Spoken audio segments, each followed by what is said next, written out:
ఇటు రావయ్యా. దండాలండి. ఏ ఊరిది? రామాపురం అండి. అవును, ఈ ఊళ్ళో పోలీస్ స్టేషన్ ఎక్కడ ఉంది? ఫోన్ చేయాలి. దానిలో ఎంపీ గారు ఉన్నారు. దండాలండి. ఈ ఊళ్ళో పోలీస్ స్టేషన్ లేదండి. పోనీ చుట్టుపక్కల ఏమైనా పోలీస్ స్టేషన్ ఉన్నాయా? 5 మైళ్ళ దూరంలో పోలీస్ స్టేషన్ ఉండదండి. పోలీస్ స్టేషన్ లేదా? అయితే ఇది బాగా వెనకబడిన ప్రాంతం అన్నమాట. కాదండి. ఈ ఊళ్ళో ఏవైనా నేరాలు జరిగితేనే కదండి పోలీస్ స్టేషన్ కావాలి. అట్లాంటి ఏమీ ఇక్కడ జరగవండి. ఈ ఊళ్ళో నేరాలే జరగవండి అయ్యా. అయితే టౌన్కి వెళ్ళి ఫోన్ చేసుకుందాం. నువ్వయ్యా, ఈ ఊరు వరస చూస్తుంటే చాలా విచిత్రంగా ఉంది. ఇదే కాదండి, ఇట్లాంటి చిత్రాలు చాలా ఉన్నాయండి ఈ ఊళ్ళో. ఆగండి. ఇలాంటి పని ఈ ఊళ్ళో జరగడానికి లేదు. ఒరే వెంకయ్య, ఒరే పుల్లయ్య, రండి. ఏమిటో గోళ? ఈ ఊరి పొలి మేరలో ఇటువంటి ఎవరు తాకూడదు. ఇది మా ఊరు కట్టుబాటు. కావాలంటే ఊరు అవతలకి తాగండి. అవును, ఇట్లాంటి మా ఊళ్ళో జరగడానికి లేదు. ఇదేమనుకుంటున్నావా? సారా మంచి నీళ్ళయ్యా మహానుభావ. మంచినీళ్ళు రోయ్, కానీ సీసా మాత్రం సారా సీసారా? తాగండి బాబు, తాగండి. ఈ ఊళ్ళో పోలీస్ స్టేషనే లేదట, ఎవరు నేరాలు చేయరట, ఎవరు తాగరట, ఎవరిని తాగించరట. అంటే పార్టీ బాగా పనిచేస్తుందన్నమాట. ఈ ఊళ్ళో ఏ పార్టీ స్ట్రాంగ్ గా ఉందయ్యా? కాంగ్రెసా? కాదండి. తెలుగుదేశం? కాదండి. జనతా? కాదండి. ఇండిపెండెంట్ అండి. ఇండిపెండెంట్? అవునండి. అందరూ చిన్నబాబు పార్టీయేనండి. ఎవరయ్యా చిన్నబాబు? ఆరేనండి చిన్నబాబు గారు. దేవుడి కన్నా ఎత్తులో నిలబడ్డాడే. మా ఊరికి ఆయనే దేవుడండి. నమస్కారం చిన్నబాబు గారు. నమస్కారం. నా పేరు సూర్యం, అంతా చిన్నబాబు అంటారు. నా పేరు సత్యనారాయణ, పార్లమెంట్ మెంబర్ని. అలాగా? ఊళ్ళో జనం మీ గురించి చెప్పడం విని కనీసం మీరు నాకన్నా 10 ఏళ్ళైనా పెద్దవారై ఉంటారనుకున్నాను. నిజంగా చిన్నబాబు, ఇంత చిన్న వయసులో ఇంత క్రమశిక్షణ వీళ్ళలో ఎలా సాధించగలిగారు? ఇందులో నేను సాధించిందే ఉందండి. మా ఊరిని పట్టి పీడిస్తున్న ఒకే ఒక సమస్య తాగుడు. అన్ని నేరాలకు అదే మూలం. కొట్లాటలు, దొంగతనాలు, కుటుంబ కలతలు, సోమరితనం, జూదం, వీటన్నింటికి కూడాను అదే కారణం అని తెలిసింది. వాటిని ఆపడానికి, గ్రామస్తుల్ని నిర్మాణాత్మకమైన పని వైపు ముగ్గు చూపించడానికి తాగుడు మానిపించడమే మార్గం అని నాకు తోచింది. దండాలు చిన్నబాబు గారు. అందరిలో ఒక్కడిని నేను, నాలాంటి వారే అందరూ అన్న సామాజిక స్పృహ ప్రతి ఒక్కరిలోనూ కలిగించాను. ఒక్కొక్కరుగా అంతా బాగుపడ్డారు. దాంతో ఊరే బాగుపడింది. ఇదంతా బంజరు భూమి. ఇప్పుడు సాగులోకి తెచ్చాం. పొలం అందరిది, పని అందరూ చేయాలి. అలాగే పంట కూడా అందరిది. నమస్కారం. ప్రతిరోజు ప్రతివారు ఏదో ఒక ఉపయోగకరమైన పని పెట్టుకుని దాన్ని ఆ రోజే పూర్తి చేయటం. నమస్కారం. దాన్ని ఆ రోజే పూర్తి చేయటం మా గ్రామానికి ఉన్న కట్టుబాటు. నమస్కారం.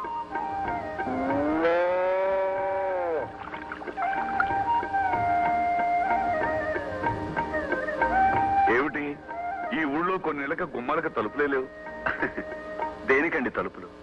ఎప్పుడైతే ఈ ఊళ్ళో సారా కొట్లకు తలుపులు మూసేసామో అప్పటి నుంచి ఇళ్లకు తలుపులు అవసరం లేకుండా పోయింది. అయితే ఈ ఊళ్ళో దొంగతనాలే జరగవన్నమాట. మామూలుగా అయితే జరగవండి. ఎవరైనా కొత్త వాళ్ళు వస్తే మనం చెప్పలేము. కొత్త వాళ్ళంటే నాలాంటి వాళ్ళు. అయ్యో భలేవారే.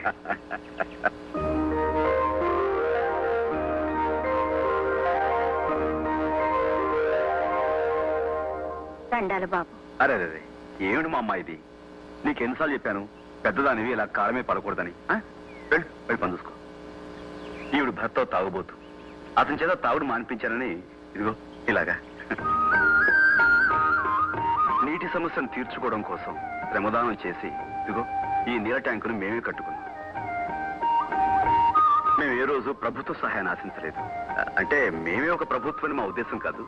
మా పని మేము చేసుకునేందుకు ప్రభుత్వం మీద ఆధారపడాల్సిన అవసరం లేదనుకున్నాం, అంతే. దండాలయ్యా.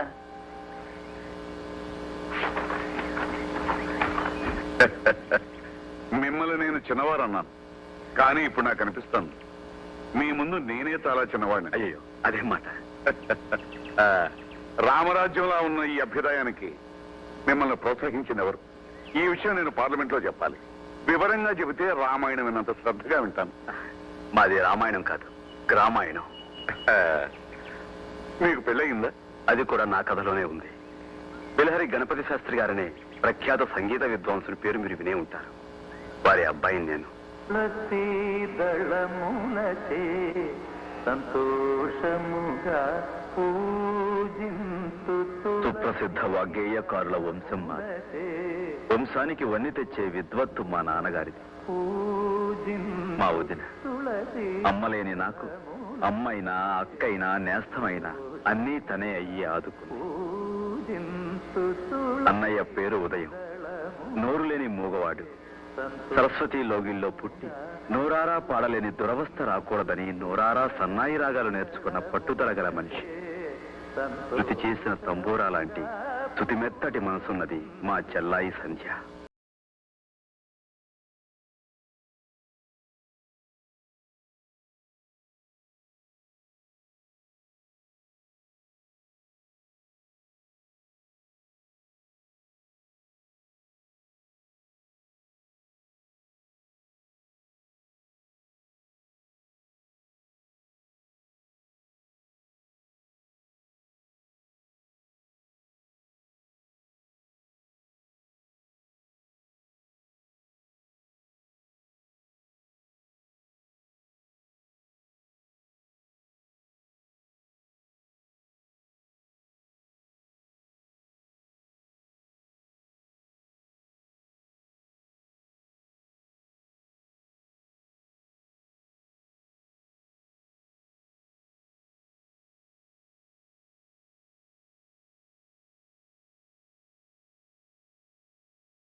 మా నాన్నగారంటే మాకందరికీ భయం, భక్తితో కూడిన భయం. ఎందుకంటే ఆయన కేవలం మా నాన్నగారు మాత్రమే కాదు, శ్రద్ధగా మేము పాద పూజ చేసే మా గురువు గారు కూడా ఆయనే.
ఆ చెంబు నాది కాదు.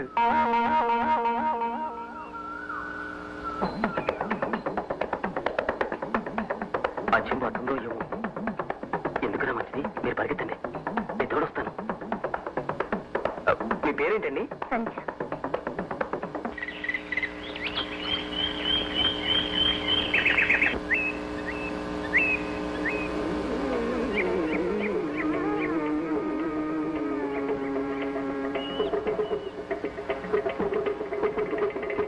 మునికను చేయగలసి శివధనువును విరిచే సమయమున యాగరాజా వినుతుని మోమున కల్లలాడగ ఆరాముని ఎదుగోగెను కల్లలాడగ కవి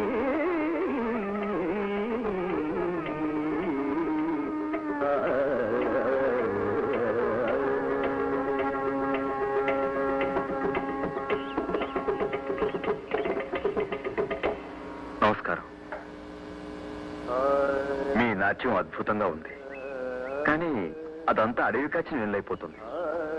సరే, మీరు ఈ కొండ మీద ఇలా నిర్జనంగా ఎందుకు నాట్యం చేస్తున్నారు? ఎవరిని అడిగినా అదో పెద్ద కథ అంటున్నారే గాని అసలు కథ ఏమిటో ఎవరు చెప్పడం లేదు. దయచేసి మీరేనా చెప్పండి.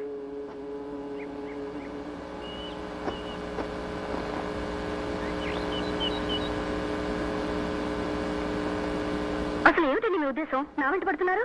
క్షమించండి, ఆ పెద్ద కథ ఏంటో చెప్పండి. చూడండి, నేను ఏదైనా ఒక విషయం తెలుసుకోవాలనుకుంటే అది తెలుసుకునేంత వరకు వదలను. అది నా పద్ధతి.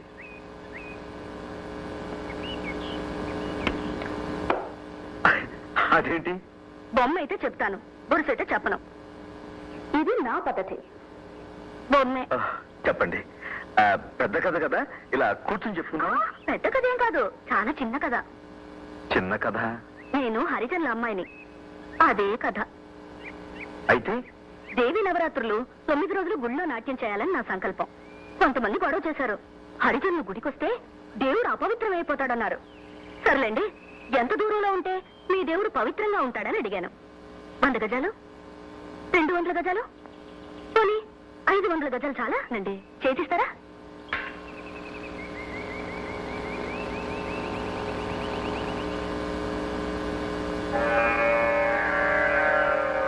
ఎవరి మాట విన్నావో రావో, ఎవరి మాట విన్నావో రావో, ఎవరి మాట విన్నావో రావో. పిడికిడు అన్నం పెట్టించండి అమ్మా తల్లే.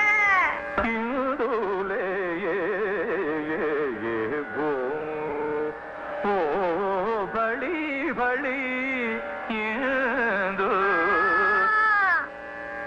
అన్నం తిని 3 రోజులైంది తల్లే. అమ్మా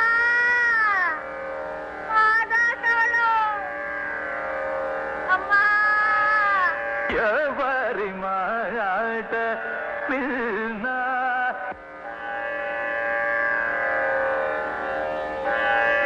సూర్యం, ఏమైంది నీకు?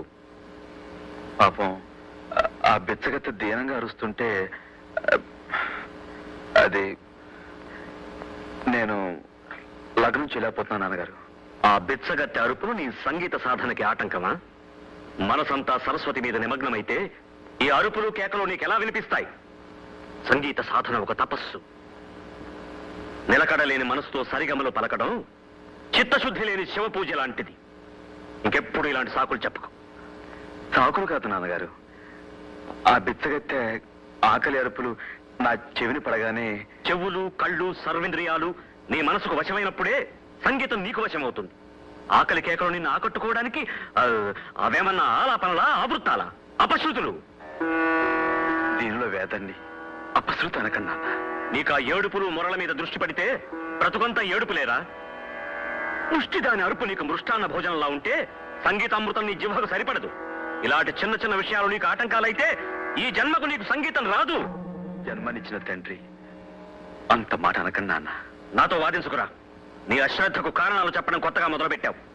ఏకాగ్రత లేని సాధన అనవసరం. లే ఇక్కడి నుంచి.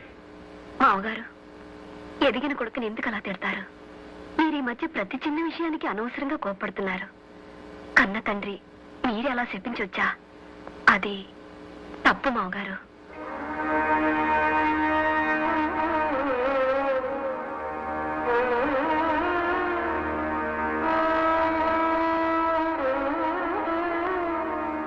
ఉదయ బాబు, నాదస్వరం తీసుకుని ఏదైనా వాయించు. నా మనసు శాంతి పడాలంటే ఇప్పుడు నాకు సంగీతం కావాలరా.